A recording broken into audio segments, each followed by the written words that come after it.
Developing right now on Morning News Now, hot and hazy. Millions of Americans are waking up to weather alerts from record-breaking temperatures and wildfire smoke that's suffocating several states. I can't even get a breath of fresh air. My eyes are stinging and I'm trying to protect my breathing. And already the weather conditions are causing big problems for travelers ahead of the busy holiday weekend. We have team coverage. Also this morning, Decision Day. The Supreme Court is expected to issue rulings today on some of the most consequential and controversial cases of the term. We'll take a look at the most anticipated rulings, what they could mean for you. Hospitalized this morning, pop superstar Madonna is recovering after a serious health scare that sent her to the ICU, putting her world tour on hold. But we're learning about her condition just ahead. And fast fashion fallout. This morning, several influencers are under fire for taking a trip to a factory in China for controversial clothing company Shein. My critics are calling the visit propaganda and lies. Good morning, I'm Joe Fryer. Savannah is on assignment. First this morning, millions of Americans are under alerts for dangerous heat and poor air quality. Smoke from those ongoing Canadian wildfires is back in full force, blanketing the Midwest and Northeast. The hazy conditions have forced several states to declare a code red. And then there's the oppressive heat. Those dangerously high temperatures are still sticking around, creating oppressive conditions for several states in the South. That includes Texas, where the National Weather Service says parts of the state recorded temperatures this week that are almost 10 degrees higher than California's Death Valley. And in Webb County, Texas, there have been at least 9 heat-related deaths. On top of the heat and the smoke, severe weather is still shaking up the summer travel season. Thousands of flights have been delayed or canceled in recent days because of stormy weather and staffing shortages. And it's threatening to carry over into the busy 4th of July weekend, with many of you planning to start the holiday weekend today. We've got a team covering all this for you this morning. We're going to start with NBC News correspondent Sam Brock in New Orleans. Sam, good morning. Joe, good morning from New Orleans, where I'm standing right now in a city that is in part of one half of a two-pronged severe weather situation straddling the country. The heat, of course, is one component there. New Orleans is now looking, according to the National Weather Service, at a 7th excessive heat warning today. They had 5 all of last year, so that's a record. Triple-digit temperatures are expected with a heat index between 115 and 120. And if that sounds excessive, as the name would suggest, that's because it is. The streets I'm standing on right now, this is the French Quarter in Royal Street.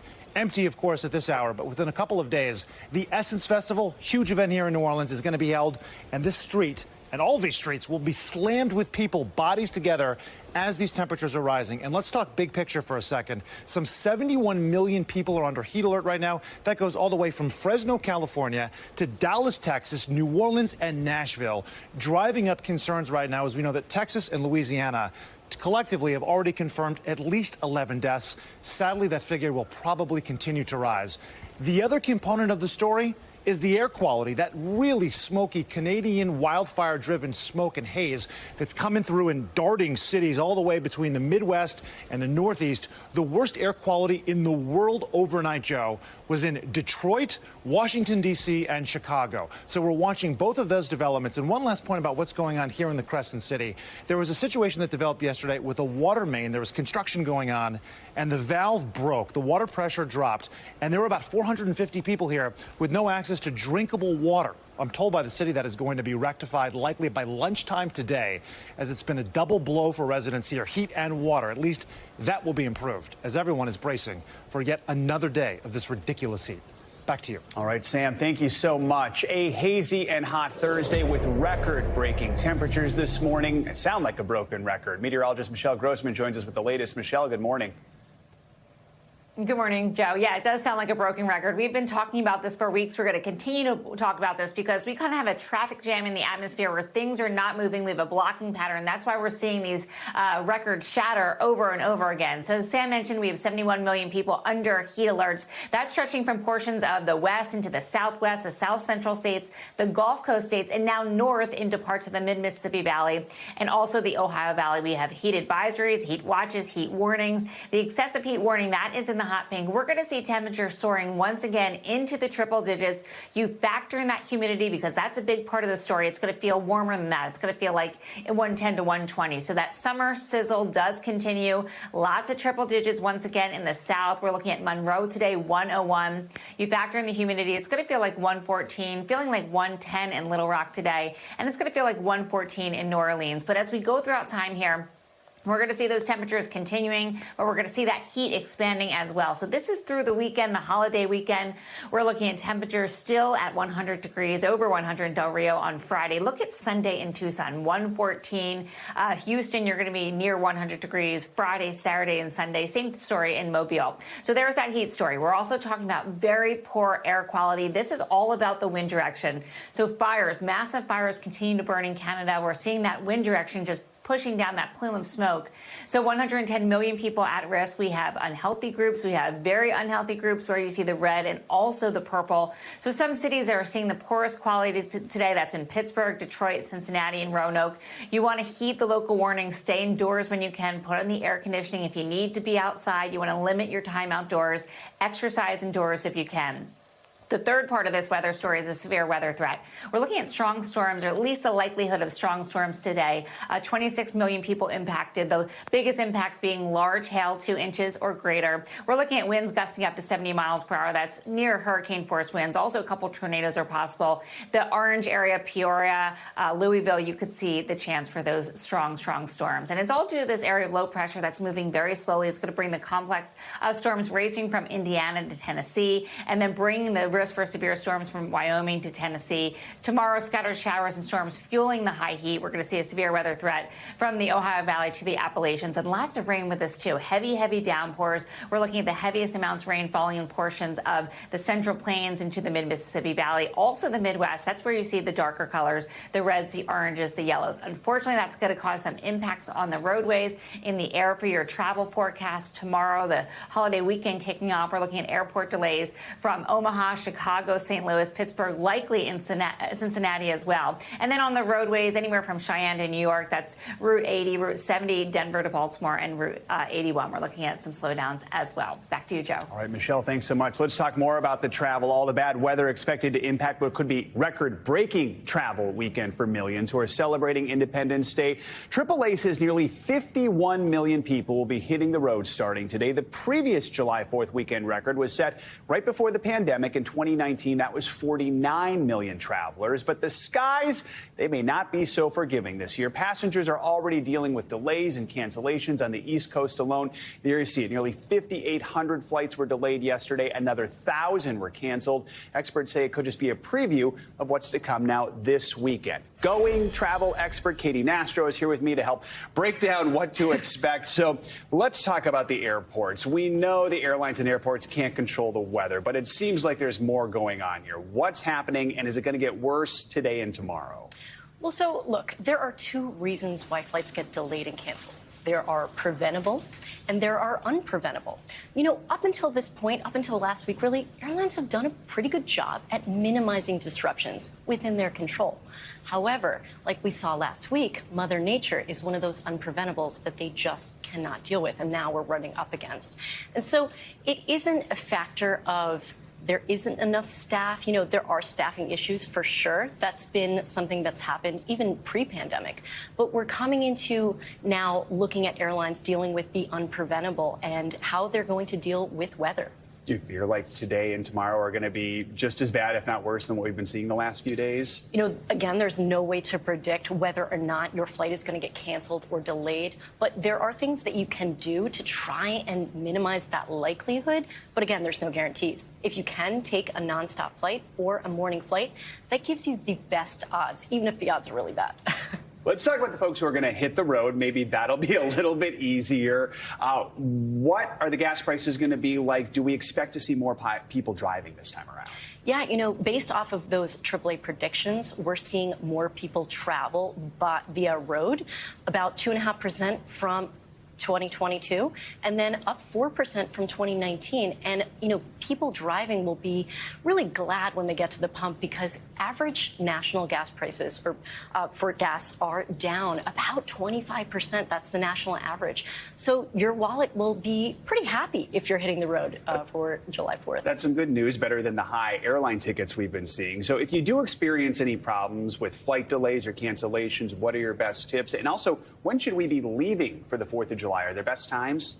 There's not necessarily a best time of day other than the morning. Morning flights have a 25 percentage point higher on-time arrival rate versus an afternoon or an evening flight. Weather tends to be better in the morning, as well as your airplane is already at the airport. It's not flying in from somewhere, risking getting delayed via weather or other occurrences. As well as, if you do find yourself with a cancellation or significant delay, give the international customer service line a call.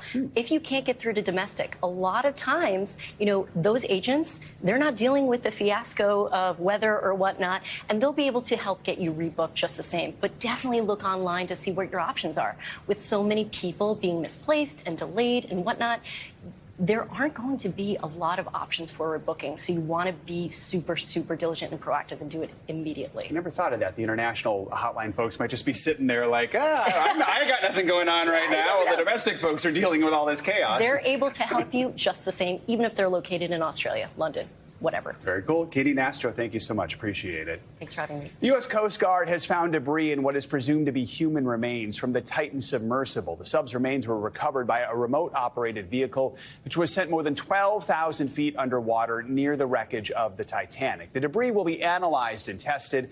The Titan lost contact with its home ship early last week off Newfoundland, which led to that widespread days-long search. Officials believe the Titan imploded and all 5 people on board were killed. The cause of the tragedy remains under investigation.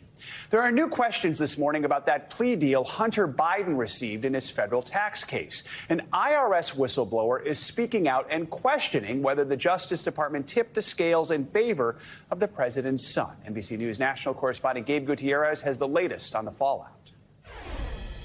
House Speaker Kevin McCarthy has said that if these IRS whistleblower allegations are true, he'll move forward with an impeachment inquiry against Attorney General Merrick Garland.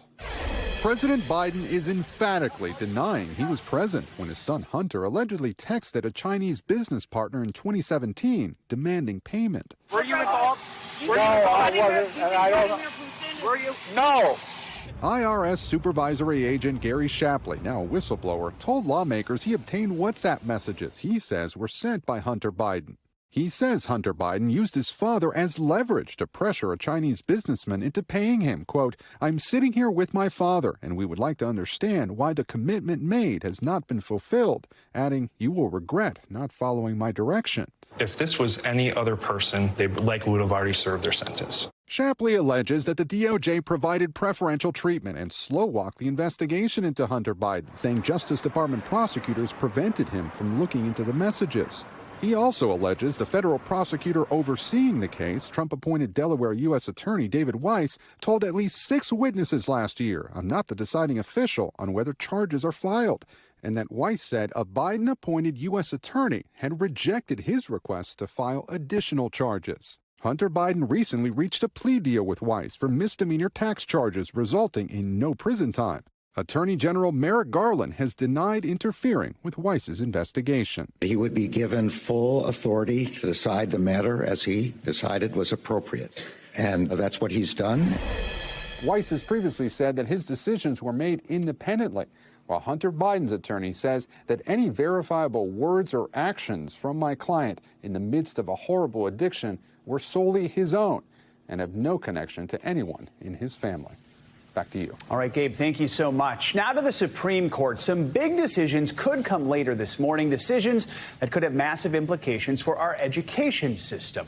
The court still has to issue rulings on a number of cases before the end of the term. Among those left, the future of affirmative action in higher education and the fate of President Biden's plan to wipe out or reduce student loan debt. Here to preview all this is NBC News legal analyst Danny Savallo. So, Danny, let's start off with that student loan debt decision. Remind us what's involved in this case and what's at stake here. The issue is whether or not, under a law that allows the government to, or government agencies to waive or modify certain provisions of, for example, student loan obligations, whether or not that includes flat out canceling all of those loan obligations because of an emergency. And in this case, the emergency was COVID. So is that waiver or modification allowed, or does it constitute a major question, basically a spending by that should be authorized by Congress? That is really what most of this case boils down to, whether or not the Biden administration even has the power under language that allows it to waive or modify student loan obligations, whether that means they can cancel them outright. Education is really the theme of this term. Perhaps the biggest case we're waiting for impacts affirmative action in higher education. Remind us what both sides were arguing here and what's at stake in this case. Bottom line, those that would like to, the universities that would like to defend their use of race-conscious admissions policies are arguing that it does achieve the compelling interest of diversity on campus, and it is narrowly tailored. In essence, they're arguing, and this is a logical problem with the argument, is that they're arguing we barely use race, but we absolutely need to continue considering race. And of course, the argument, the best argument for the universities is they have precedent. It's been around for decades. And this is something that, if taken away, would result in less diverse campuses. All right. And if that does happen, which some think it will with the conservative majority, I mean, realistically, what does that look like? I mean, for universities, what's going to be the impact of that? Universities will have to stop using race as a consideration, however small, in admissions. So that is, at least in theory, what should happen. But keep in mind, after Brown v. Board of Education, that supposedly struck down things like segregation. But it wasn't until about a decade later that federal law enacted, the Civil Rights Act, actually started really getting it done, because segregation was still going on until Congress got involved. So in theory, it will end race-conscious admissions policies. In practice, who knows? Okay, so it's June 29th. We thought we'd be kind of almost done here. We're still waiting for those two big decisions. And that's not all. There's some other big cases we're keeping an eye out for, right? Yeah, the biggest one to me is what's called the Colorado web designer case. This is one where, and again, you could boil these, it's so hard to boil these down to really one issue. But the bottom line is a Colorado web designer who does not want to create a website for a same-sex couple, is she making a sale, or is she speaking? If she's making a sale, she's probably unlawfully discriminating against a same-sex couple. If she's speaking, if this is speech, the creation of a web design, which admittedly is not like painting a painting or writing a song, and this was a big issue at oral argument. If you're creating a website, aren't you just sort of plugging in some code? I mean, this isn't really speech the same way, right, composing an orchestral piece is. So if this is a sale, it's probably discriminatory and unlawful. If it is speech, then it may be government-compelled speech, and the speaker may not be forced to create a same-sex celebration of same-sex marriage website. So that is a really interesting thing as we continue to define at the Supreme Court what is and what is not speech. And as we continue to wait to see if any of these cases we've been talking about, if we're actually going to get decisions on them a little later today. All right. Agonizing, yes. Agonizing, Joe. All right, Danny, thank you so much. Appreciate it. Much more to come here on Morning News Now. Later this hour, a group of influencers under fire accused of selling out for fast fashion giant Shein. More on why their trip to China is now the center of an online controversy.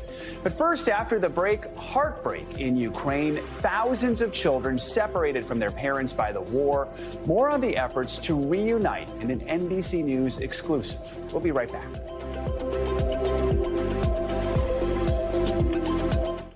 We're back with the latest on the war in Ukraine, and Kyiv officials say their troops are advancing slowly but surely along the front lines in the east.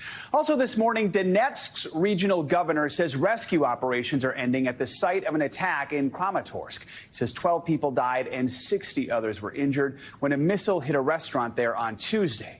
Over in Russia, President Putin went on a rare public walkabout last night. Putin met and took selfies with supporters days after that aborted mutiny by the mercenary Wagner Group.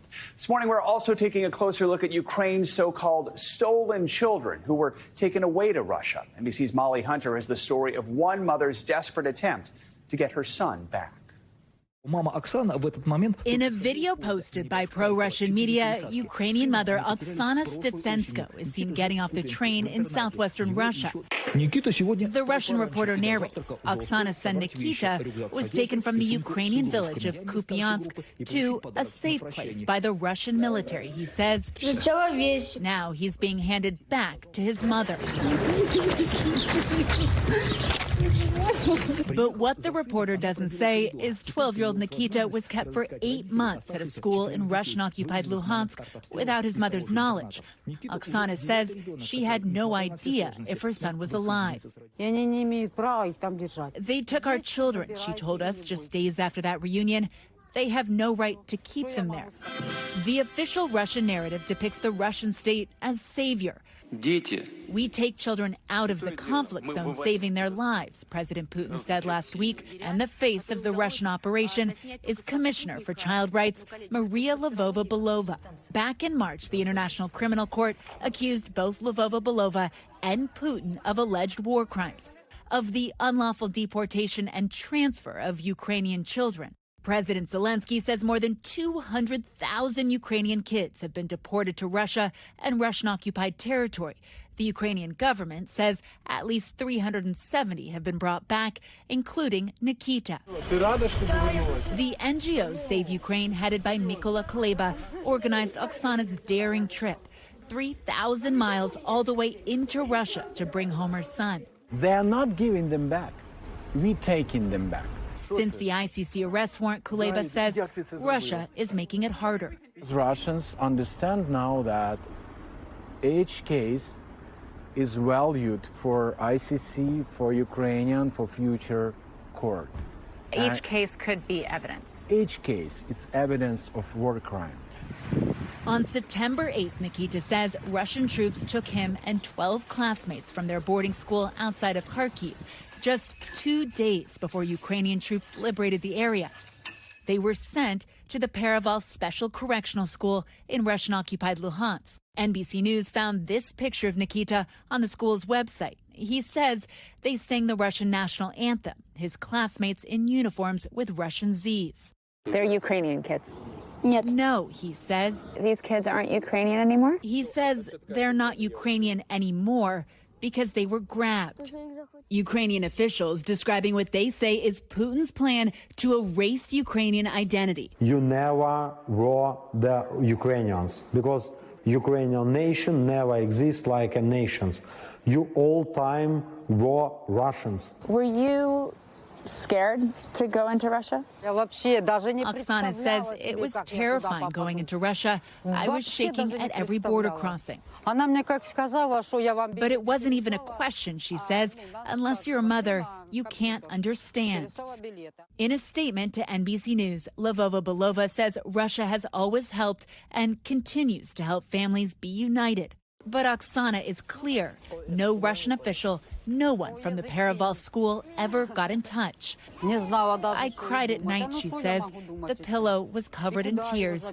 I had no idea how to get him back. Molly Hunter, NBC News, Kharkiv, Ukraine.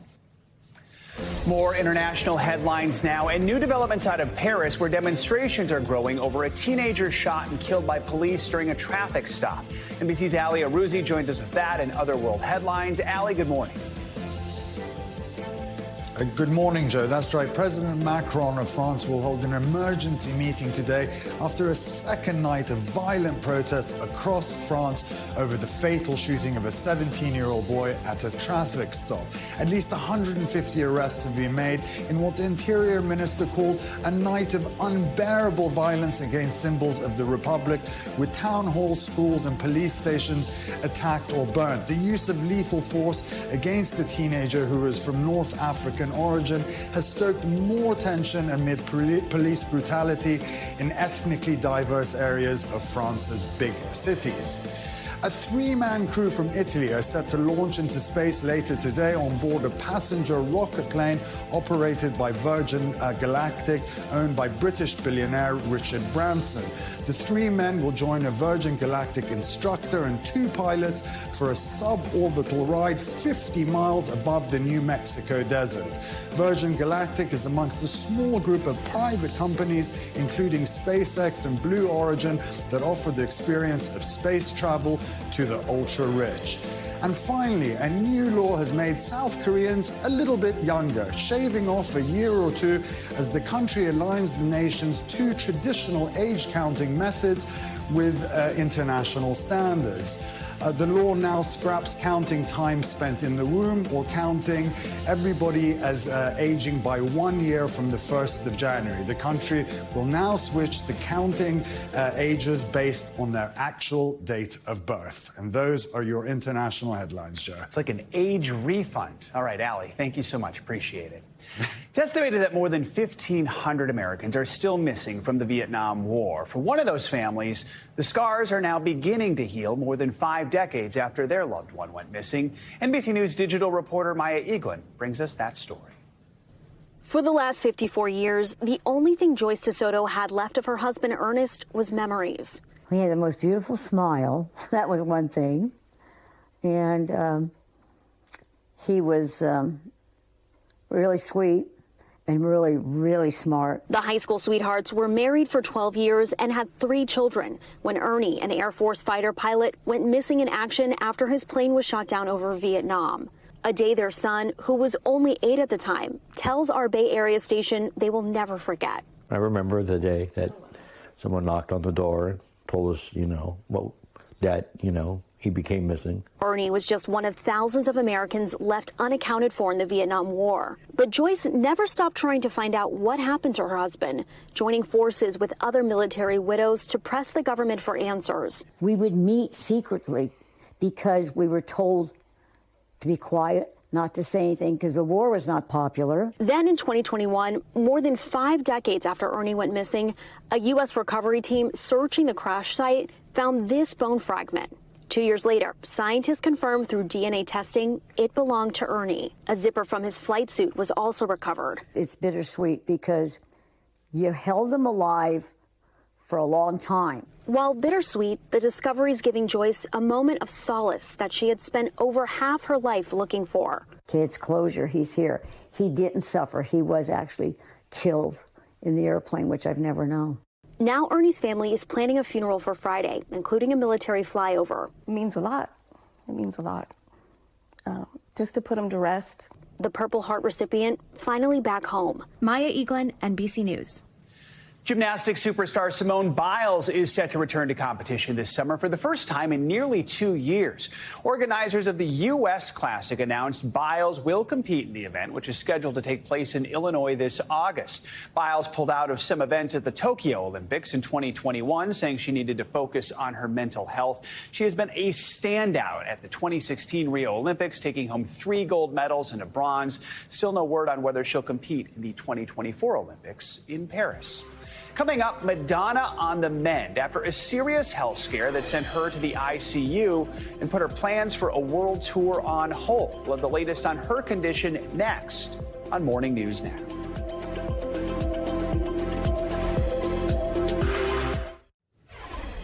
The Marine veteran accused in the subway chokehold death of a homeless man has pleaded not guilty. 24-year-old Daniel Penny appeared in court yesterday. He faces charges of second-degree manslaughter and criminally negligent homicide. Last month, Penny was caught on camera placing Jordan Neely in a chokehold until he passed out, never regaining consciousness. According to new court documents after the incident, Penny told police that Neely was threatening passengers. Penny is currently out on $100,000 bail. He's due back in court in October. Pop superstar Madonna is recovering after spending time in the ICU. Her manager says she was hospitalized with a serious bacterial infection. In a post on Instagram, Madonna's manager says her health is improving. However, she is still under medical care. A full recovery is expected. Now, because of her illness, the 64-year-old music icon has delayed her upcoming shows so she can focus on recovering. She was set to kick off her celebration tour on July 15th in North America and Europe to commemorate her 40 40-year music career. NBC News senior medical contributor Dr. John Torres joins us now to talk more about this. Dr. Torres, good morning. So Madonna's manager says she suffered from a serious bacterial infection. We don't have a lot of details, but based on what we've heard, what we know, break it down for us. What is a bacterial infection? How serious can they get?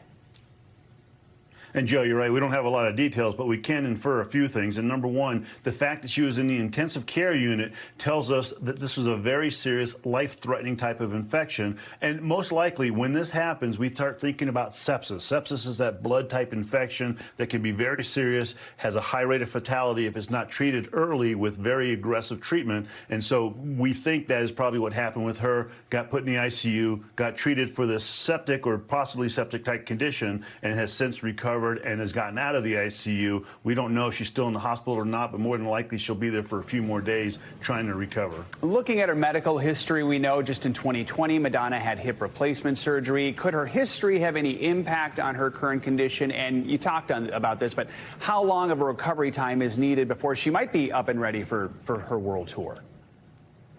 And by all indications, from what we know, Madonna is a healthy person, but she has had some medical issues in the past, namely injuries, knee injuries, that hip replacement that she's talked about in the past. And she is 64, so as you get older, it's more difficult to recover from something like this. And so recovery is usually weeks, sometimes can take months to get back to full recovery, but more than likely, being as healthy as we think she is, she'll end up recovering fairly quickly over the next few weeks and getting back to her tour, which can be very fatiguing, so she has to be careful, Joe. Yeah, she works pretty hard at those tours. I've seen her live many times before. Dr. Torres, while we have you, I want to switch gears. The White House confirmed yesterday President Biden is starting to use a CPAP machine to treat his sleep apnea. We know the president disclosed the fact he had sleep apnea a few years back. So why has the president just started using this CPAP machine? How is it going to help him?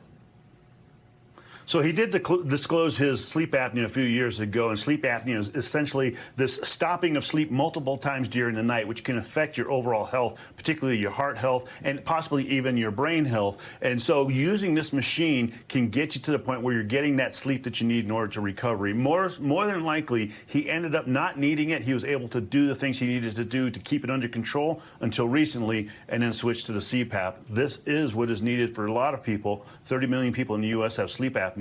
And this is something that is needed and something that can be very helpful for their overall health, Joe. All right, Dr. John Torres, appreciate your expertise. Thank you so much.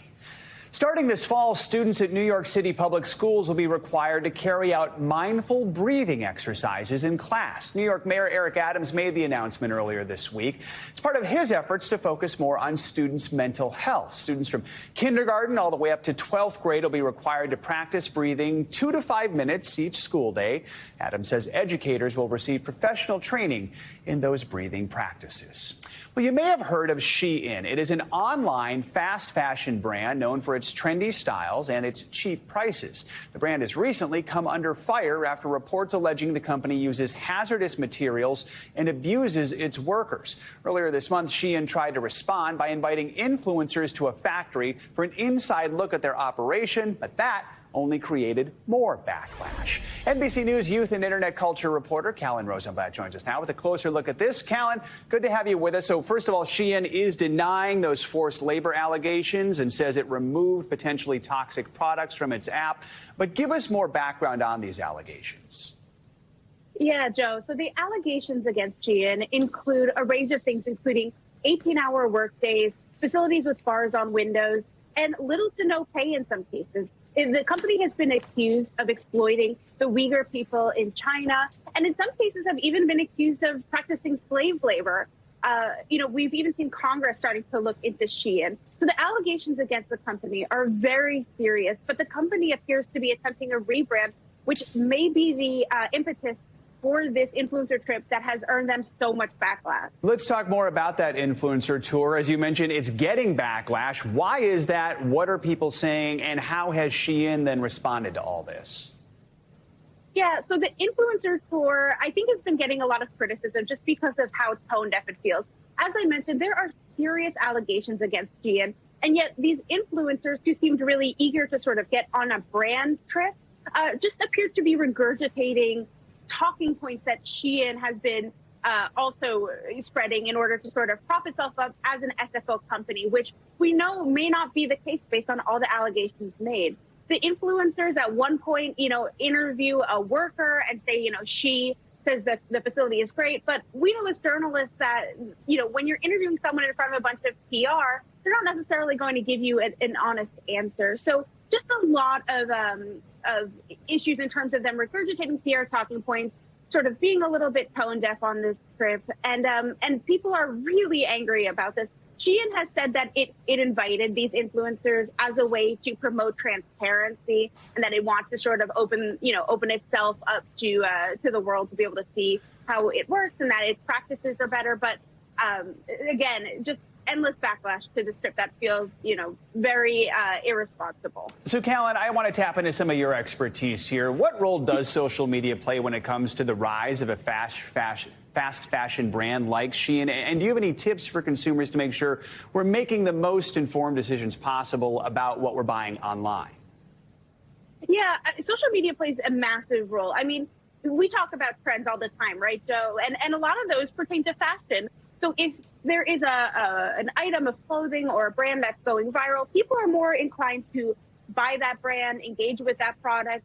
But, it is really important with brands like Shein out there, with fast fashion, that could be potentially exploiting its workers, that we do our research before we buy, and that we make sure that when you're purchasing clothing, you're purchasing from an ethical source. So it's really important that, just like everything else on the internet, that you do your research. Always a good advice. All right, Callan, thank you so much. Appreciate your reporting on this one.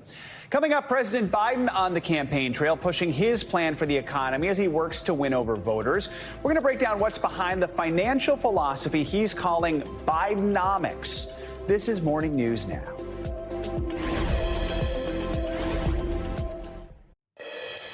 Welcome back. As President Biden ramps up his re-election bid, the administration is touting his economic accomplishments, hoping to win over Americans worried about their money. The president spoke about the economy yesterday during remarks at Chicago's old post office building. He says America has seen growth during his time in office. So I came into office determined to change the economic direction of this country, to move from trickle-down economics to what everyone on Wall Street Journal and Financial Times began to call Bidenomics. NBC News Chief White House correspondent Kristen Welker joins us now with more. Kristen, good morning. Okay, so I think we're going to keep hearing that word, Bidenomics. What are the core aspects of it, and what were the key takeaways from the president's remarks? Hi, Joe. I think you're absolutely right. We're going to be hearing that term a lot heading up to 2024. President Biden basically trying to sell voters on a message that his economic policies are working. He's noting the country has not dipped into a recession, as some economists had predicted. So the core aspects of Bidenomics, basically, as you heard him say, building the economy from the middle out and bottom up. We've heard him say this 1,000 times. New investments in infrastructure, that's a key part of it after passing that bipartisan infrastructure law, and then taxing wealthy Americans, which, of course, Joe, Republicans oppose.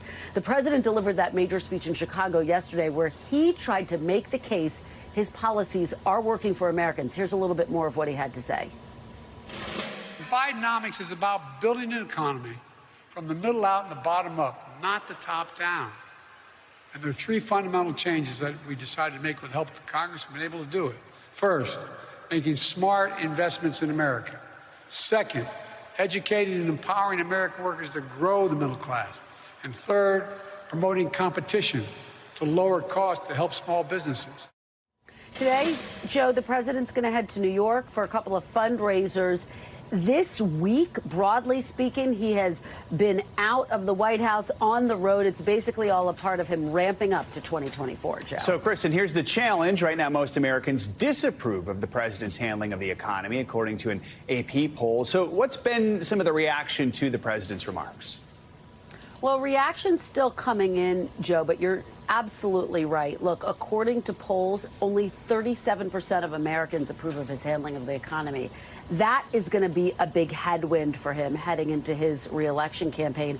And adding to that, Joe, a growing number of Americans believe that the president is not fit to serve. Nearly 6 in 10 Americans say President Biden's mental fitness to be president is a concern for them. So that's something that the White House, the campaign, is watching very closely, Joe. Kristen, while we have you, I want to ask you about something we talked about just a little earlier this hour. The president is using a device to help improve his sleep apnea. What is the White House telling us about that? That's right. White House officials say the president has been using what's known as a CPAP machine in recent weeks. You can see there are some of the marks there on the side of his face. This is to help him treat sleep apnea. This is a common disorder. It affects an estimated 30 million Americans. And the bottom line is that breathing is interrupted during sleep. The president first disclosed the condition back in 2008, Joe. That is a very close picture of the president we're using to show you just the mark that's left by that machine. Yes. All right, Kristen Welker, thanks so much. Always appreciate having you on. More financial headlines now. Apple is still making history as its stock closes at record highs. CNBC's Silvana Henao joins us with that and other money news. Silvana, good morning. Hey, Joe, good morning. Yep, so Apple is once again flirting with some lofty heights. The company's stock closing at a record high yesterday, just shy of a market value of $3 trillion. Yeah. T. That's trillion with a T. Now, it briefly topped that mark in January of last year before closing shy. And the latest gains for the world's most valuable company follow a strong rebound by several tech giants this year, fueled by optimism the Fed is near the end of its rate hiking cycle and the potential for artificial intelligence. Apple stock is up nearly 50% this year. Bed Bath & Beyond is coming back to life online. Overstock will change the name of its website to Bed Bath & Beyond after closing a deal to buy the retailer's digital assets and brand name. The change will happen in the coming weeks with a new website, a mobile app, and loyalty program. Overstock hopes the move will help boost sagging sales. And if you can't score a ticket to Beyoncé's Renaissance World Tour, well, you can still grab some merch from the shows. The mega superstar is dropping 4 installments of items exclusively on Amazon. The first drop is already online. 2 heavyweight T-shirts, a sweatshirt, sweatpants, and a poster. The 3 other rounds will follow throughout the duration of Queen Bey's tour, which will currently run through September, Joe. And here's the thing. I hear it's quite a show. Exactly. And if you can't make it to the show, at least people will think you went to the show just because you're wearing. Though you may not want to wear a sweatshirt right now, I'll have to say that. All right. No. Savannah, thanks so much. Now to Taiwan, which produces most of the world's semiconductors, vital for many of our day-to-day electrical devices. But as tensions simmer with China, there are new questions about how it could affect America. NBC News chief foreign correspondent Richard Engel gives us a rare look inside one factory. Although many Americans may not know it, all of our lives depend on Taiwan. The island has a near monopoly on semiconductors, the chips that control everything from our phones to medical implants to AI. Taiwan produces over 60% of all semiconductors and a shocking 93% of the most advanced chips. NBC News was given rare access to a Taiwanese semiconductor factory. Min Woo is the founder and CEO of Micronics. The U.S. is on this initiative to diversify, produce more chips like this in the United States. How long do you think it would take them to catch up? I would say 10 years. But the CIA believes China wants to be ready to invade Taiwan by 2027. Communist China insists this island democracy belongs to them. Robert Tasso, a semiconductor billionaire, has spent $100 million to train the Taiwanese people in civil defense. Protecting Taiwan is protecting the U.S. interest. What about all the semiconductor factories here? If the Chinese start to invade and you don't want the Chinese to take them over, what are you going to do? You're going to blow them up? Sadly, it may be one option. A potential digital meltdown that no one wants. Industry leaders here tell us they hope Taiwan's pivotal role in producing advanced semiconductors will force the United States and China to find a diplomatic solution because the cost of failure is simply too high. All right, Richard, thank you so much. Coming up, she is making waves at her local pool. A former lifeguard, now in her 70s, is diving back into the job to keep her neighborhood swimming spot open for the summer. We're going to talk to her. She joins us next. Stay with us. You are watching Morning News Now.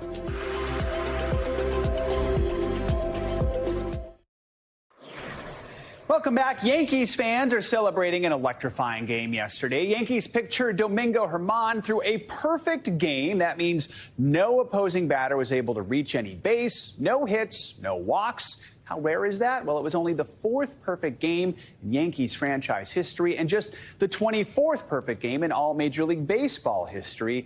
The Yankees won that game handily, beating the Oakland A's 11-0. We end this hour with a heartwarming story about one woman's fight to keep her community swimming pool open. After learning the pool would be cutting back hours without a lifeguard on the stand, 66-year-old Gail Rogers took it upon herself to dive in and train up. And we have that lifeguard with us now. Gail Rogers, good morning. So thrilled to have you with us. I mean, walk us through what was going through your mind when you made this decision to become certified as a lifeguard. Why was this so important to you, and how's it going so far? So far, it's going great. This started back in 2020 during the pandemic. We couldn't open at all for our swimming pool. And the next 2 years, we had the lifeguard shortage. And so we had limited days, limited hours. And I'm in a condo community and I'm on the board there. So I hear what the residents are going through, and they're not happy that the pool's not open. And according to Ohio Health Department, we have to have a lifeguard because of the size of our pool. So we can't just say swim at your own risk. We have to have a lifeguard. So at the end of the season last year, I was trying to think, what can we do? How can we get our pool open? And so we put the word out to all of our residents, hey, let's get certified. Let's get some residents in here working as lifeguard. So then I thought, if I'm asking them to do it, I might as well do it myself. So this spring, I got certified myself. I mean, this was no small feat. You had to take a test in order to prove you could save lives in the water. What does that test look like? Did you have to brush up on any of your skills? Oh, yeah. I did this as a teenager, so it's totally different now. Now it's a 3-day weekend class. I had them do a pre-certification for me just because I didn't want to go through the whole thing and then realize I couldn't do the physical part of it. So they gave me a 3 physical tests before I even did the classroom. I had to swim 300 yards without stopping, but you can use any stroke, so that was all right. I had to tread water for 3 minutes without using my arms. That also is pretty easy for me. The hard part was swimming the length of the pool, swimming down to the bottom, picking up a 10-pound brick, and then holding it on your chest and swimming back on your back. And I surprised myself and was able to do it. They actually had me do it twice. So I feel confident I could do that if I had to. My goodness, Gail, this is basically a Baywatch-ish episode is what you're telling us right now. I mean, you mentioned you did this as a teenager. That was about 50 years ago. I mean, just in general, how has lifeguarding changed since the late 60s? Yeah, every aspect of it is different now. Now you get that flotation device. So the whole goal is to get that flotation device under your victim and let that do all the work. When I was a teenager, we didn't have any flotation devices. So it was all about hooking them with your arm and getting under their chin and that type of thing. So it actually was a lot harder back then. But we also didn't put in the hours and all of the training that we do now. Back then, it was mouth-to-mouth resuscitation. Now it's all about CPR, which is great. They taught me how to use an AED machine, which is really awesome, especially in our community. We have a lot of aging people here, so we can use that even outside of the pool hours. Gail, we just have 20 seconds here. What's your message to someone who might be considering becoming a lifeguard? Hey, there's a lot of people out there that look like me, and we're still valuable, and we can get out and do this. There's a labor shortage. It's a great job. You're outside. You choose your hours. It pays well. Let's get out and get some more lifeguards. All right, Gail Rogers, you are a perfect spokesperson for that effort. Thank you so much for what you're doing, and thanks for joining us this morning. We appreciate it. You're very welcome. That does it for this hour of Morning News Now. Stay with us. The news continues right now.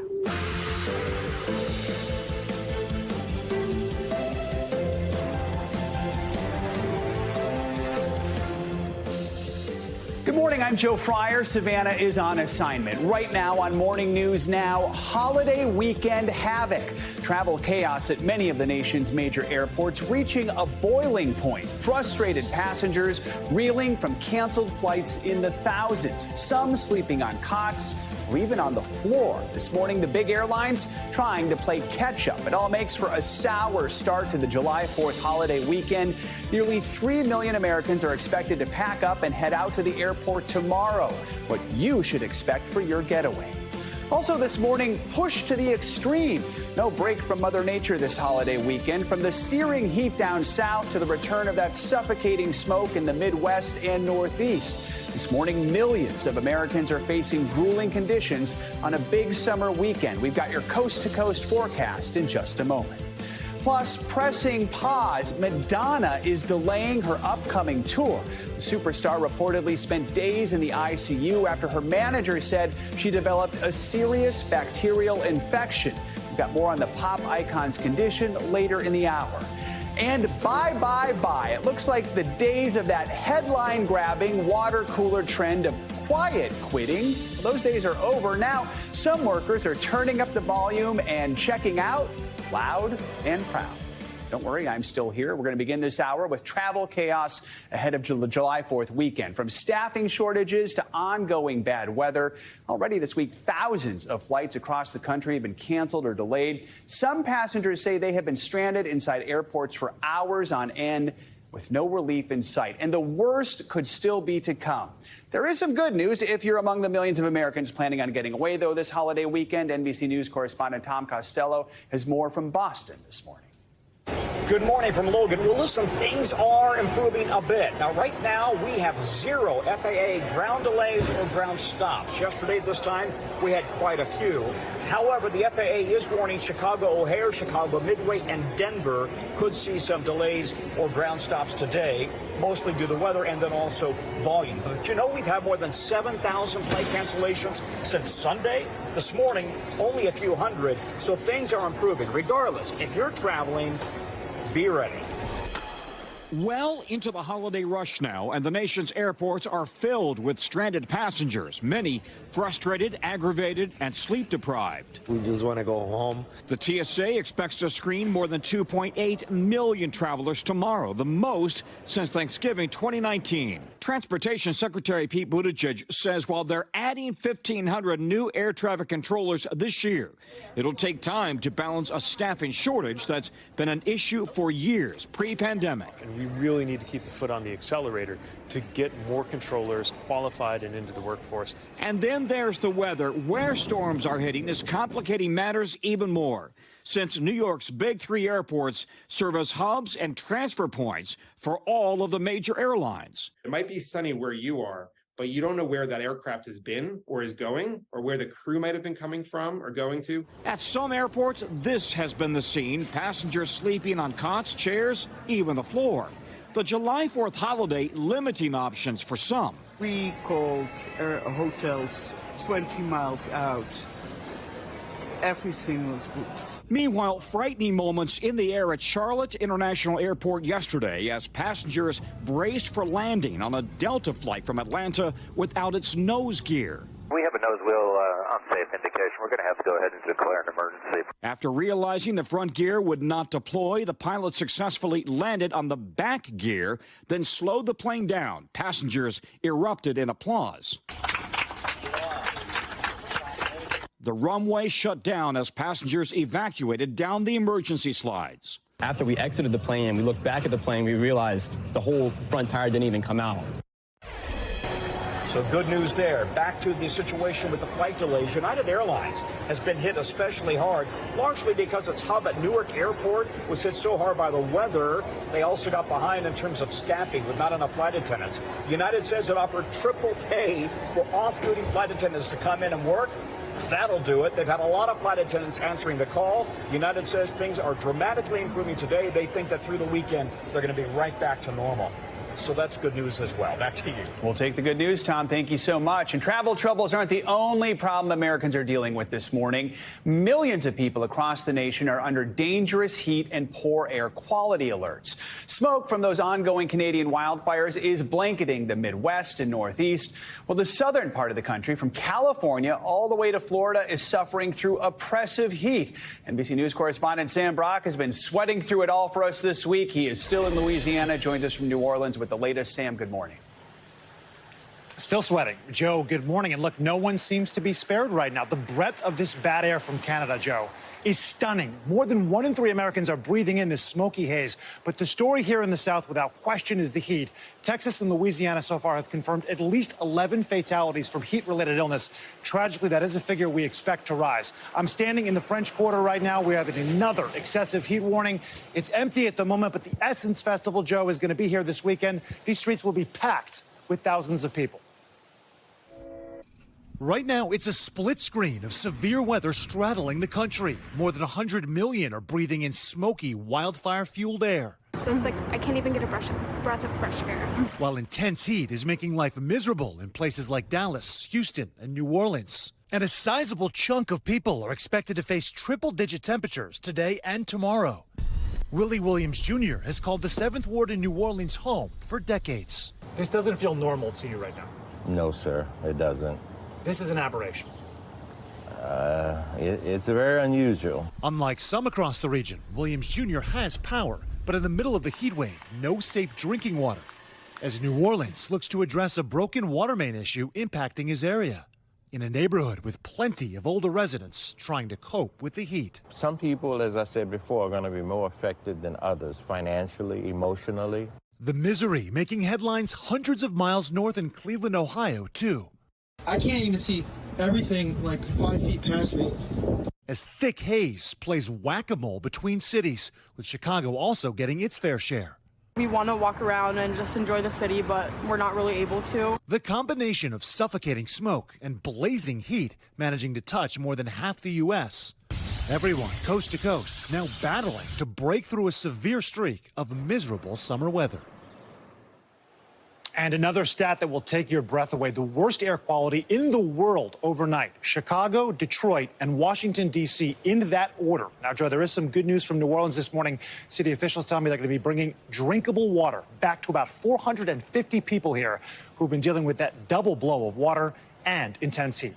Joe? Some more good news. We'll take that, too. Sam, thank you so much. Now, with such poor air quality in several states, many people are rushing to buy masks and air purifiers for their homes. But how effective are those air purifiers when it comes to protecting you from wildfire smoke? And what do you need to know if you're thinking of getting one?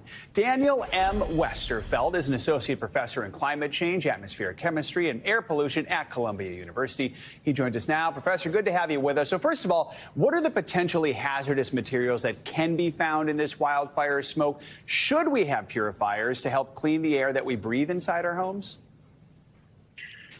Yeah, so the particles themselves are hazardous to our health. They can cause things like asthma. They can cause long-term problems. And generally, it is a good idea if you can manage it to have some sort of high-efficiency particle filter in your home. And is that something everyone should have, or perhaps more at-risk groups? Who should be getting those purifiers? Well, with the air quality levels that we've been seeing, in this wildfire season, they're affecting everyone, not just sensitive groups. So it's recommended that, anyone that's sort of breathing in this very dirty air, if they have the means to get some kind of air purifier in their home. What should we be looking for when we buy air purifiers, and how can we find one that's just the right size for our home or our apartment? Yeah, it's a great question. So generally, you want to find something that has a HEPA filter in it. So that's a high efficiency particulate filter, HEPA. You want to look for that. Those are the things that are going to protect you from these wildfire smoke particles. You're going to want to avoid things that say ionizing or UV or that kind of technology. Those don't necessarily help as much. As far as room ratings go, you need to check a little bit on the manufacturer's instructions.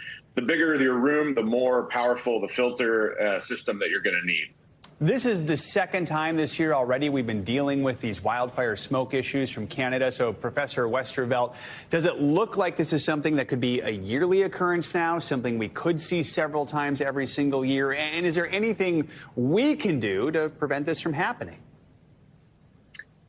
So this is a really anomalous fire season. This is one of the most extreme ones that Canada's fire has ever seen. So, we're a little bit in uncharted territory here.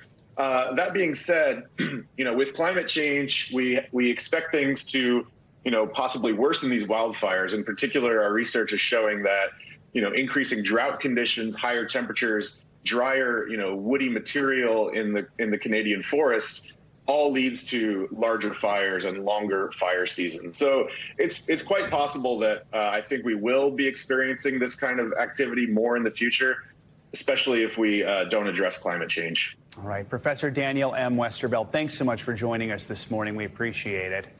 So we got the smoke, we got the heat. Oh, yeah, and it's a big travel weekend, so a lot of you probably want your morning news now. Weather forecast, meteorologist Michelle Grossman's here with that. Michelle, good morning. Hi there, Joe. Yeah, a lot going on. We're going to talk about the heat, also that air quality, poor air quality for a lot of us, and also the chance for severe storms. So we had a little break yesterday. We did have some severe weather, but today that risk kind of increases. So we'll talk all about it. But here's a snapshot for today. We are looking at that summer scorcher continuing. It's not just the south central states. We're looking at the West Coast heat. We're looking at Oregon, portions of California, into the southwest, the south central states, the Gulf Coast states, into as far north as the Ohio Valley and also the mid-Mississippi Valley. So a lot of us will be feeling the heat today, also tracking those severe storms throughout the central plains into the Midwest. The heat's going to aid some of those storms and parts of the Ohio Valley with those storms also. The smoke is going to extend into the Great Lakes, the Mid-Atlantic, also the Midwest, and parts of the Northeast as well. We could see some showers and storms in southern Florida. That's due to an area of low pressure that we've been watching since Monday, kind of parked over the New England area, the state of Maine, into the southern end, into the parts of Florida. So we do have some soggy spots. In between, though, we're looking dry in parts of the Northeast and also the Carolinas. So as far as the heat alerts go, we're looking at a lot of people under heat alert. 71 million Americans impacted by some sort of alert, whether it's a heat advisory, a heat watch, a heat warning. And this is through Friday. We've been watching this for weeks. We're going to continue to watch this because we have kind of a traffic jam in the atmosphere. Things are not moving. It's a block pattern. So we're going to see this heat dome parked in place. We're going to see it expand, moving ever so slowly. So as we look at the numbers today, we're looking at triple digits once again.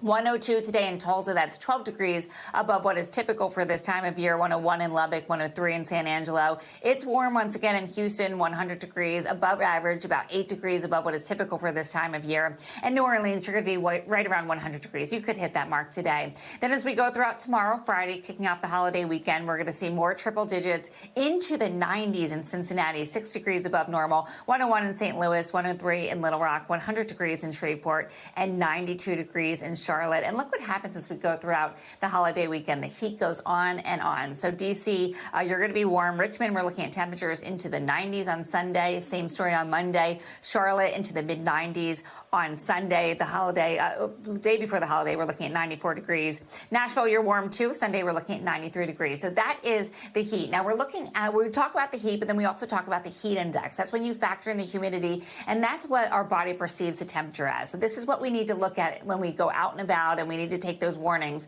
So we're looking at danger zones in the south central states where you see the red. That's 103 heat index, 90 degree index, the orange, and yellow 80 degrees. What does that mean to us? Well, it means that when you have a heat index of 90 degrees or greater, you could see some heat exhaustion, especially if you're going to spend a lot of time outdoors. I know a lot of us work outdoors. We can't help that, but you want to take those breaks. You want to get an air conditioning if you can. Even if you can get underneath a tree for some shade, that would be helpful. And that extends across most of the country.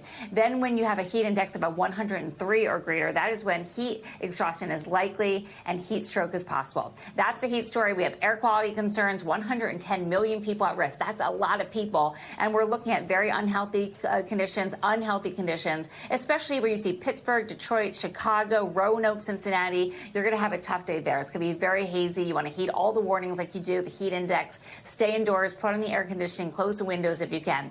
Let's talk about the severe weather threat because 26 million will be impacted. We are talking the Central Plains into the Midwest, the upper Mississippi Valley. We're looking at large hail, also the chance of some winds gusting up to 70 miles per hour. And Joe, we could see a couple tornadoes too as we go throughout the afternoon and evening hours. All right, so much for you to watch, Michelle. Thank you so much. Turning now to an urgent warning about a deadly string of rip currents hitting Florida's Gulf Coast beaches. It comes after former NFL quarterback Ryan Mallett lost his life in an apparent drowning. NBC News senior national correspondent Stephanie Gosk has the details. There was a yellow flag warning on Destin Beach Tuesday, urging swimmers to be cautious and watch for rip currents. Former NFL quarterback Ryan Mallett got caught in the dangerous conditions. Lifeguards did what they could, but the 35-year-old drowned. one of at least 9 people to drown on the Florida Panhandle this month. 7 died in Panama City Beach alone, making it the most dangerous beach in the country. A lot of times the rescues are simply from the people that we've already warned. The Bay County Sheriff says he's beyond frustrated, writing, "I have watched while deputies, firefighters, and lifeguards have risked their lives to save strangers. I have seen strangers die trying to save their children and loved ones, including 2 fathers on Father's Day." Officials are urging beachgoers to heed the warnings, especially a double red flag, which means no one is allowed in the water. $500 tickets are issued to anyone breaking the rules. Steve Fender is a lifeguard at Cocoa Beach. We had a hurricane go through last year, which affected a lot of the bottom conditions, changed the topography of the beach. Rip currents are strips of water, sometimes very narrow, heading back out to sea, forming when wind blows towards the beach. They can move faster than 5 miles per hour. Impossible to outswim. For us in ocean rescue, that drowning process can take a matter of seconds.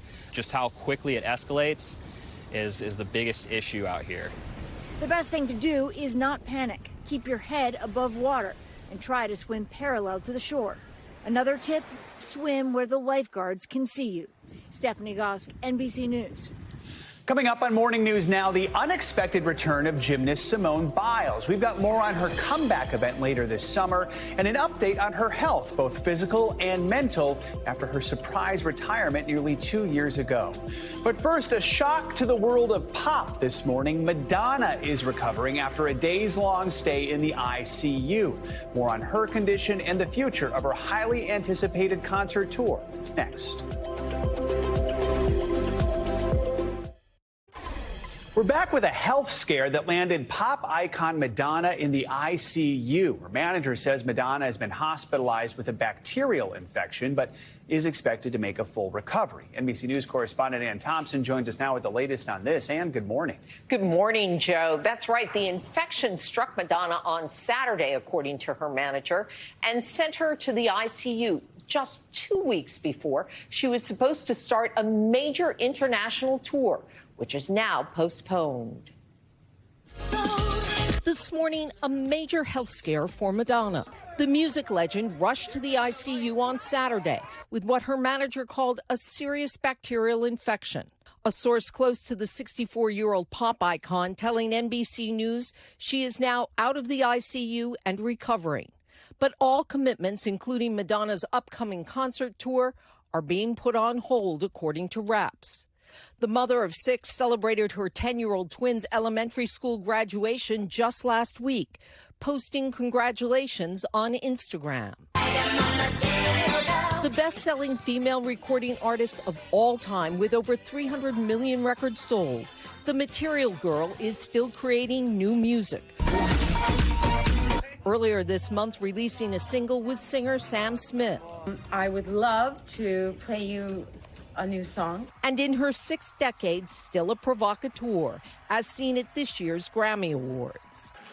If they call you shocking, scandalous, troublesome, problematic, provocative,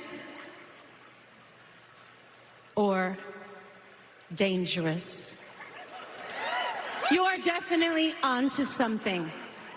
She opened up about her vulnerability here on Today in 2019. I have my days where I feel like a warrior and invincible, and I have my days where I feel like an open wound. On her last tour 3 years ago, knee and hip injuries forced Madonna to cancel stops, and in a 2021 documentary, talked about the struggle to recover. I was in more pain than I've ever been in my life. I'm a bionic woman. I had hip replacement surgery. She had been preparing for a giant world tour, which was set to kick off in July. 4 decades of music avec moi. But now that's all on hold, as fans hope for a full recovery and another comeback from the ultimate queen of reinvention. Now, for all of you waiting to find out when that tour will be rescheduled, well, we don't know yet. But the event operator, Live Nation, said in a statement they look forward to picking up the tour very soon, and they wish Madonna a very quick recovery. As do we. And I know a lot of folks are looking forward to that tour, so we'll wait and see what happens. Very popular. Exactly. Ann, thanks so much. Turning now to international headlines, a suspect is in custody after 3 people were stabbed at a Canadian gender studies class. NBC News foreign correspondent Ali Aruzzi is back with that and other international headlines. Ali, good morning. Good morning again, Joe. That's right. A professor and 2 students were stabbed in a university in the Canadian city of Waterloo during a class on gender issues. Police say the wounds are not life-threatening and the suspect has been taken into custody and is being questioned by investigators. The motive for the attack wasn't immediately clear, according to the police. A court in Thailand has acquitted a student activist and 4 other people for impeding the Queen's motorcade during a pro-democracy rally in 2020. The offence could have seen them serve a 16-year jail sentence or even face the death penalty. The verdict represents a rare legal victory for Thailand's pro-democracy movement, which often faces an uphill battle in the country's conservative courts. And finally, to celebrate the Pride Festival here in the UK's capital, London Zoo is giving the animals there rainbow-themed, animal-friendly lollipops to help them keep cool during this recent heat waves. Gorillas, lemurs, monkeys, and squirrels will all have the ice lollies to keep cool during these hot summer months. Keeping cool, and everyone wants to celebrate Pride. All right, Ali, thank you so much. Now to international waters, where officials are investigating how a Royal Caribbean passenger fell off the 10th deck of the ship into the sea. NBC News correspondent Ellison Barber has that story. A woman saved in a dramatic rescue after an alarming incident at sea. We did have a report of a person overboard. A Royal Caribbean passenger fell overboard Sunday from the 10th deck of the Mariner of the Seas cruise ship, 31 miles off the coast of the Dominican Republic, according to the U.S. Coast Guard. The 42-year-old American passenger floating in the middle of the Caribbean Sea. Life preservers and smoke flares dropped in the water. She was on 10, which is kind of like up there. Matthew Kunn was with his wife and kids on vacation when they witnessed the ordeal. There's a few other people around me, and we're just kind of talking about, like, you know, there's no way you can survive that fall. Like, we're looking for a body at this point. The ship quickly deploying a rescue boat to save the woman and bring her back on board. When they actually pulled her aboard, I mean, it was, I was kind of speechless. You could actually feel the reaction from the other people on the boat, like cheering. Like, there was just, everyone was like clapping and so happy. And the entire rescue lasting just under an hour. It remains unclear what caused the woman to go overboard, but she's said to be in good health, according to the Coast Guard, which said it is investigating the circumstances surrounding her fall. Royal Caribbean telling NBC News in part, quote, the ship and crew immediately reported the incident to local authorities and began searching for the guest. Thankfully, the guest was successfully recovered and was brought on board. A miracle rescue in the Maritime. And now other cruise passengers looking forward to smooth sailing. I think everyone's pretty happy and just, you know, everyone's kind of getting along and no issues since then. Our thanks to Ellison Barber for that report. Coming up, history is set to be made in California today as lawmakers consider what Black Californians are owed as reparations for slavery. We'll take a look at what's at stake and how realistic could those potential payouts be. That's next on Morning News Now. We're back now with authorities in Philadelphia busting a crime ring. The suspects are accused of buying tens of thousands of stolen catalytic converters worth more than $8 million. This as thefts have quadrupled nationwide in recent years. NBC News Now correspondent Valerie Castro reports. The multi-million-dollar Philadelphia crime ring tied to thousands of these catalytic converter thefts busted. Thieves sawing off the valuable part from cars in minutes, then selling them for hundreds of dollars. Police accusing TDI Towing of buying tens of thousands of stolen converters worth roughly $8.2 million in losses. The word at the street level was, if you go to this location, they will buy your catalytic converters, no questions asked. They will buy them after hours at night, and they will buy them in bulk. Police say the 11-person theft ring, including a juvenile, was buying 175 of the converters a week at their peak for around $300 apiece. The owner of the towing company, Michael Williams, accused of masterminding the operation. Police say he took the converters his company purchased and sold them for profit at another location. He is cooperating with this investigation. Candidly, because we had him red-handed. Catalytic converters filter dangerous toxins out of a car's exhaust, but some of the precious metals they contain, including platinum, are very valuable. The thieves like to come in and they cut the pipe here, they break the bolts off up there. National data shows a spike in catalytic converter thefts in recent years. An analysis by the National Insurance Crime Bureau shows claims for thefts nearly quadrupled nationwide between 2020 and 2022. We're going to see where the arms of this reach, and I'm sure there's others doing it, and this is a message to them that we're coming after you. And the crime can happen fast. Back in February, this thief in San Jacinto, California, jacking up this car and sawing off the converter in about a minute. People do call me all the time and say, hey, would you like to buy our converters from us? We have 20 of them. Will you give us some money for them? Last month, Massachusetts authorities shut down a 7-member catalytic converter theft ring that allegedly stole hundreds of parts, worth roughly $2 million in losses. It's alleged that in some weeks, these 7 individuals received between $40,000 and $80,000 from their crimes. Our thanks to Valerie Castro for that report. There is legislation that would require places like scrap yards and recycling facilities to record information, like a vehicle's VIN number, to better track where that catalytic converter came from. That bill is moving through the Pennsylvania legislature right now. History is being made in California today as the state's first in the nation reparations task force is set to present its monumental final report. Now, that report will summarize how California has contributed to racial injustice as a result of the lingering effects of slavery. It'll also propose a series of fixes to reverse the harms done to the African-American community. NBC News correspondent Dana Griffin joins us now with a preview. Dana, good morning. So, first of all, what do we know about the final report that's being released today and the policy that are being recommended by the task force?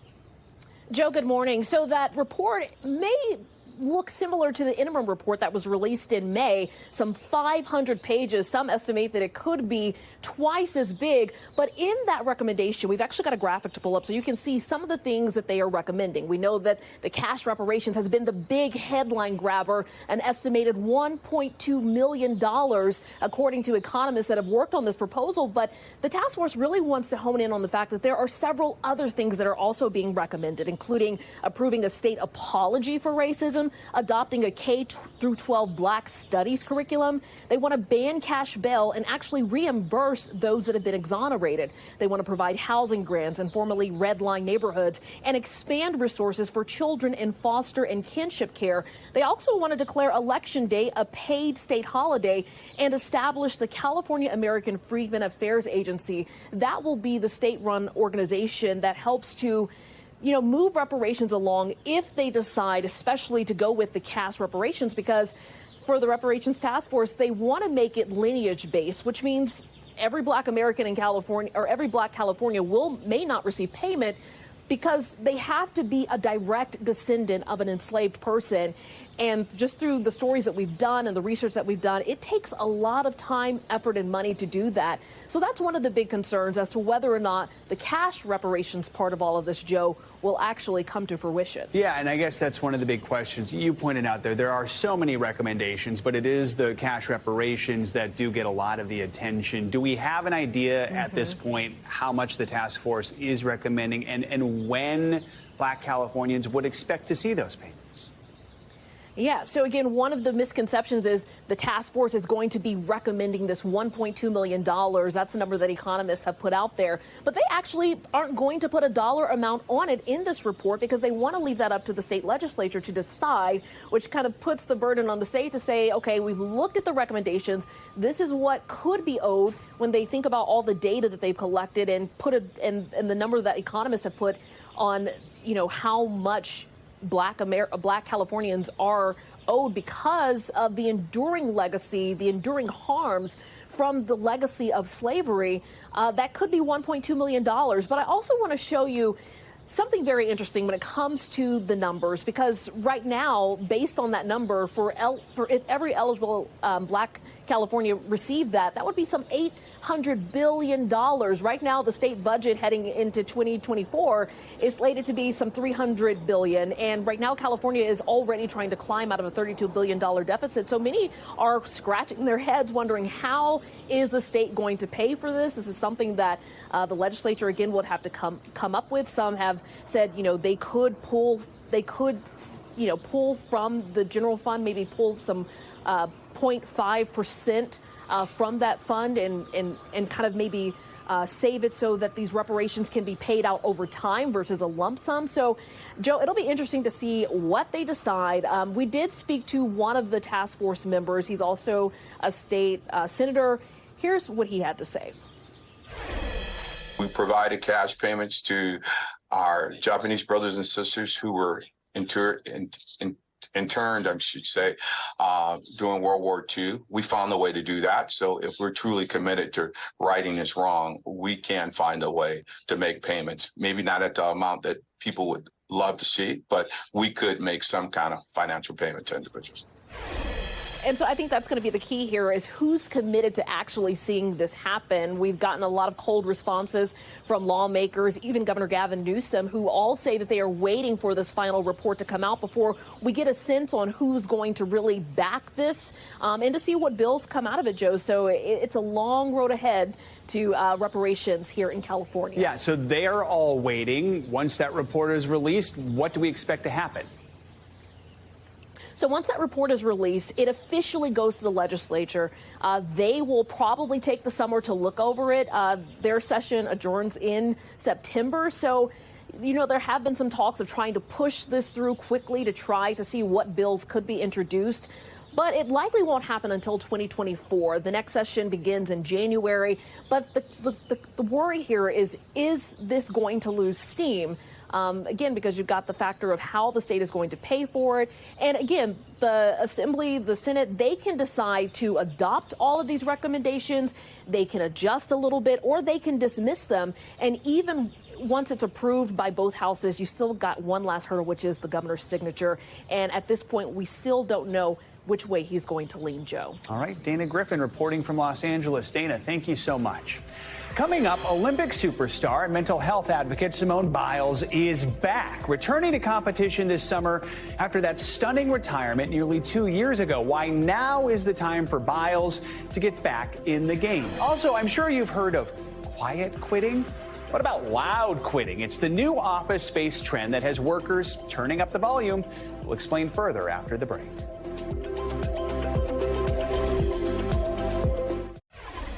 Remember the quiet quitting trend from not too long ago? That was when employees just slowly did a little less, the bare minimum even, to keep their jobs. Well, now some are saying quiet quitting is over, and it's all about loud quitting. Daniel Zhao is Glassdoor's lead economist, joins us now to break down this newest resignation trend. Daniel, good to have you with us. So according to a Gallup poll of 120,000 workers around the world, almost 1 in 5 employees are loudly quitting or actively disengaged. That's a little bit of a terrifying number. First of all, explain to us, what exactly is loud quitting? Why is it becoming more popular? Well, I think loud quitting is this idea that employees are so disengaged, that this relationship has broken down so much that they're actually willing to go beyond just kind of, not being as productive at work, and instead actively looking for a new job, maybe putting their employer on blast on social media because there's been such a breakdown in this relationship. Probably not ideal to have workers doing this kind of work in the office. What is the impact this sort of behavior can cause? How harmful can it be?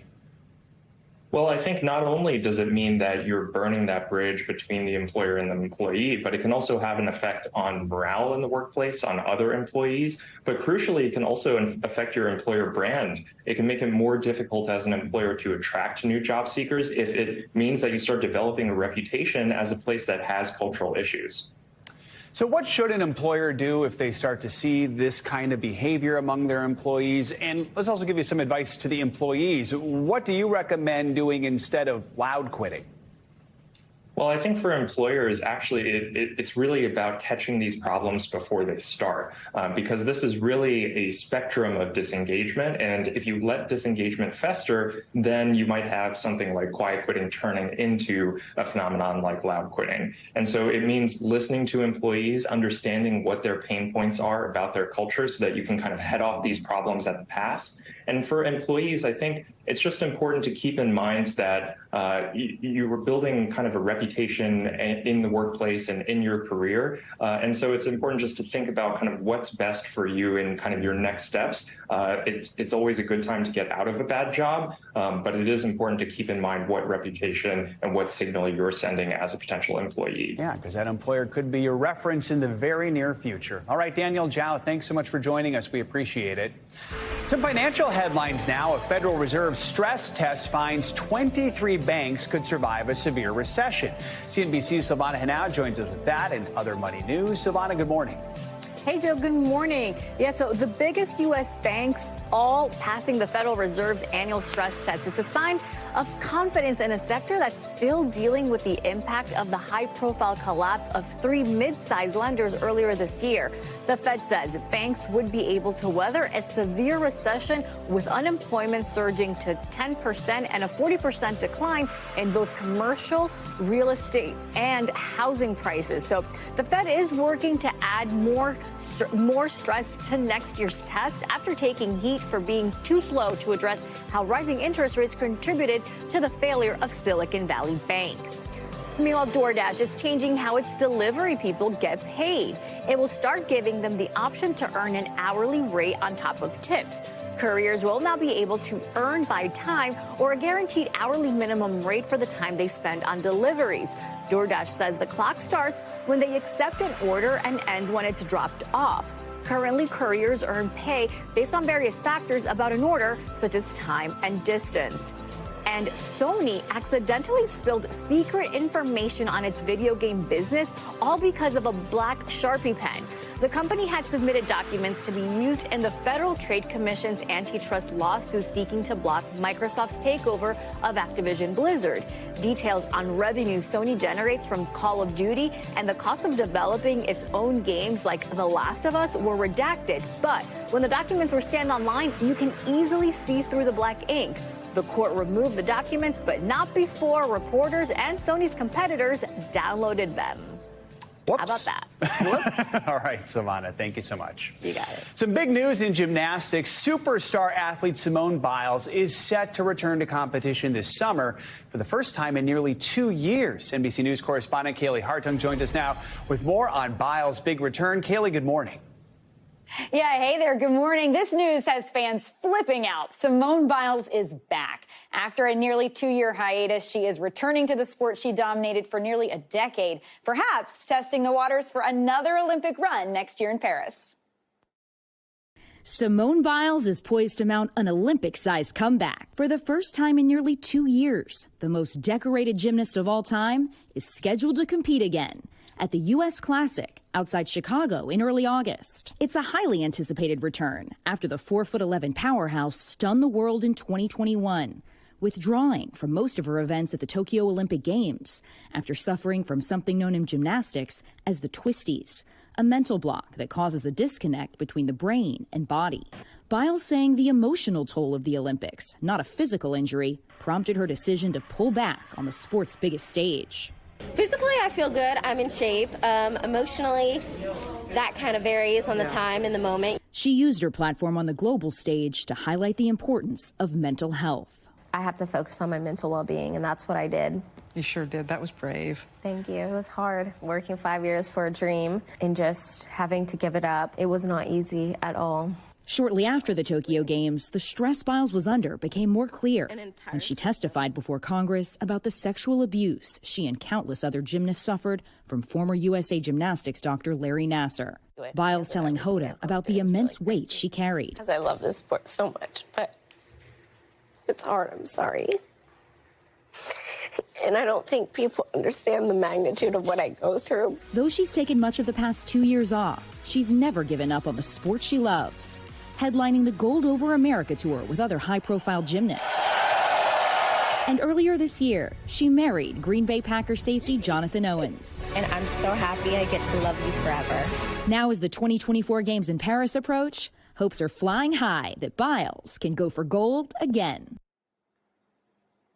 So the U.S. Classic that Biles will compete in is just a little more than 6 weeks away, and it is one of the marquee events in USA Gymnastics, a warm-up for the national championships. You know all eyes will be on Biles, and knowing her, it will be nothing short of her best. Joe. Looking forward to that. Kaylee, thank you so much. Two brothers just completed a major milestone more than 4,000 miles away from their home. Now, these twin brothers fled the war in Ukraine last year with their mom. Now they're paving the way to a bright future in a new country. NBC News Now anchor Gadi Schwartz brings us their story.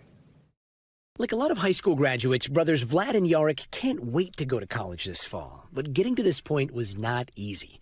The twin brothers are refugees of the war in Ukraine. Mama, Papa. The boys escaped to Poland with their older brother, leaving their mom, dad, grandparents, and friends behind. We woke up at 4 a.m., I believe, from our mom's call saying the war started, guys. Yeah, and you cannot come back, you know. It was like hard to understand, you know, that your life will be really different than before. Vlad and Yarek stayed in Poland for nearly 5 months, waiting without school, friends, or family. I thought maybe I can, we're going to stay in Poland, maybe, then find a job or whatever. And then there is news about United for Ukraine program, which allows you to work and live in the U.S. for 2 years. And we applied like maybe 2 months after war started. Somebody sponsored us, and then we came here. The boys and their mom have now been here for about 9 months. But no matter what country you're in, it's never easy being the new kid. It was like a really hard time for us when, you know, nobody and you have no friends. But over time, things seem to get a bit better. And we even made a basketball team there. Vlad and Yarek didn't have the right gear for basketball. They say their coach gave them brand new shoes right out of the box. This is hard to understand, you know. The coach, like, you do not know this person before, you know, and he gave you a brand new shoes. The boys even went to prom, but for them, it didn't really live up to the hype. You never been to Ukrainian proms. That's what you really would dream about, you know? Graduation, on the other hand. Graduation was really, really impressive, right? There is a lot of students, they cap and gown. Many people, they filming you. It's a great experience. And now, with help from their school, Vlad and Yarek are headed to college. We got this awesome opportunity for university with a full scholarship for us and for 4 years. Yeah, really looking forward to that. But even with all these new experiences, the war is always on their mind. Our experience is not great, but other people had even worse experience as us. They could stay under missile attack right now, right, while we're talking. They need more support than us. So thank you to our military of Ukraine for risking their lives. And we will never forget how many lives it cost. Many people, civil people, just died. We will never forget it. Gadi Schwartz, thanks so much for that, and we can't wait to see what those brothers do next. Coming up, she is a regular on the New York Times bestsellers list, even outselling big names like J.K. Rowling last year. But author Colleen Hoover wasn't always the popular writer she is today. That came on the heels of one beautiful accident. Our Jenna Bush-Hager sits down with Hoover next. Welcome back. Chrissy Teigen and John Legend have welcomed their fourth child. Wren Alexander Stevens was born on Monday, June 19th.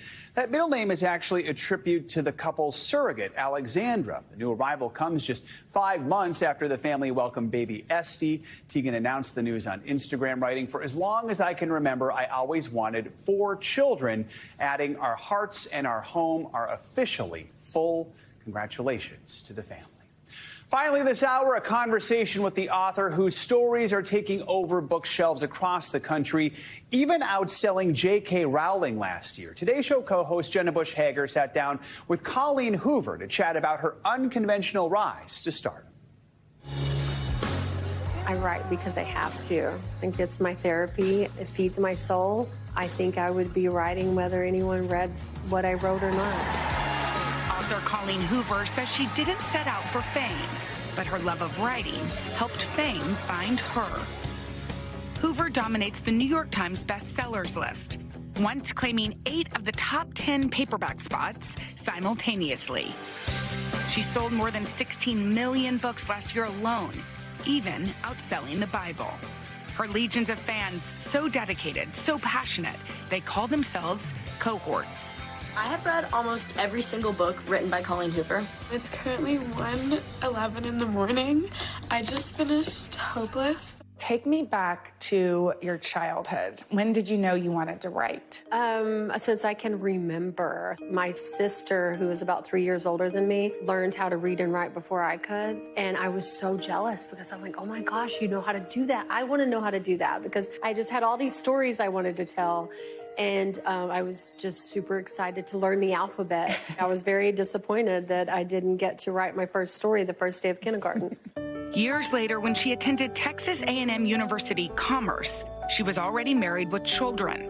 She put her dreams of writing aside to study social work, a more practical career to help support her 3 sons. We were very poor. We lived in a single wide trailer house. We didn't have a front doorknob, but we lived a great life. We just struggled a little bit financially.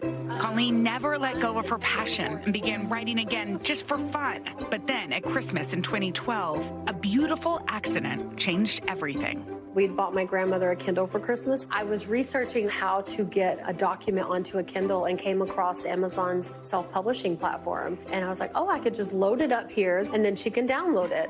4 months later, Slammed, the story she planned to share just with her family, landed her on the New York Times bestsellers list. Were you surprised? Yes. Astonished. Now with 25 titles to her name, including Verity and Ugly Love, Hoover's romances and psychological thrillers are emotionally gripping. Her most popular novel, It Ends With Us, centers on domestic violence and is loosely based on her mother's life. My mother and father divorced when I was 2, and one of my earliest memories was him throwing a TV at her. She was able to get out of that relationship, and then from then on, I just remember growing up with a mother who was so strong and independent. It's a book that people really care about. Yeah. I think people that maybe have been in hard situations feel seen. It's been very heartwarming to read how my mother's story has actually given strength to other women to be able to leave their situations. The story is now being adapted into a movie starring Blake Lively. The cohorts are having a lot of opinions about what movie. Blake Lively's wearing. Did that surprise you?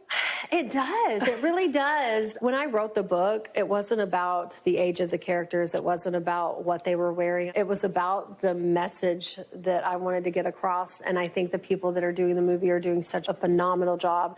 Shining a light on domestic violence is one way Hoover uses her fame for good.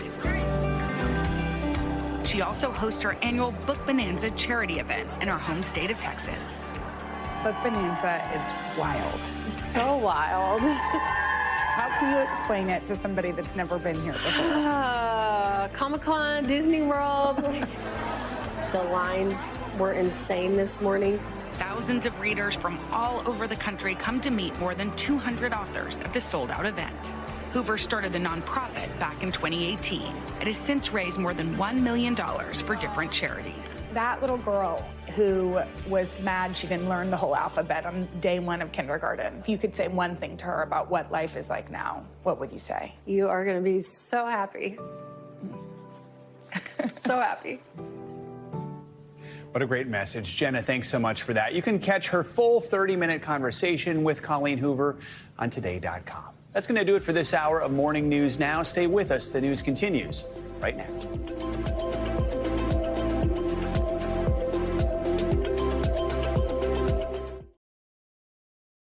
Thanks for watching our YouTube channel. Follow today's top stories and breaking news by downloading the NBC News app.